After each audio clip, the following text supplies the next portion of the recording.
President Trump continues to push for his peace plan in the Middle East, and now Hamas savages have launched a brutal, violent crackdown on their own people inside Gaza, slaughtering Palestinians who see the leadership now as rivals.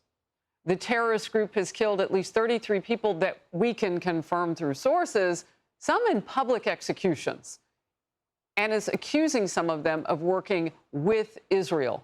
President Trump has a dire warning for Hamas.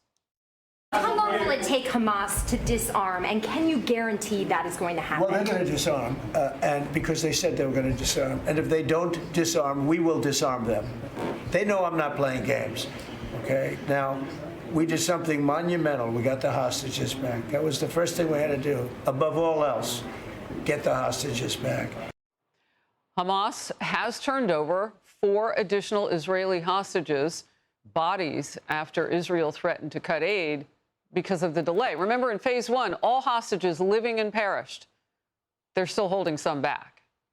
However, anger, as the Israeli Defense Force says, that one of the bodies that they just handed over does not match any of the deceased hostages. They're killing people. They don't even know who they're torturing and killing.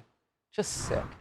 Chief Foreign Correspondent Trey Yingst in Tel Aviv. Trey, that part of the story is just unbelievable about Hamas.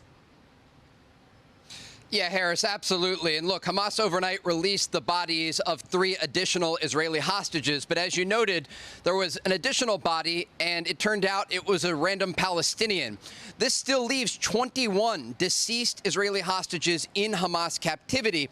And this issue could be a sticking point moving forward as we enter into negotiations for phase 2 of President Trump's agreement. Now, regional media does report that Egyptian teams will enter Gaza to help Hamas locate the remains. One of the bodies that was released earlier in the week was Yossi Sharabi. His brother Eli was held hostage for nearly 500 days. He spoke this morning with Fox and Friends, saying this. It was a mixed feeling for our family. We got closer with Yossi's body after 2 years. Very sad closure, but it gave us the opportunity to have a grave to cry on.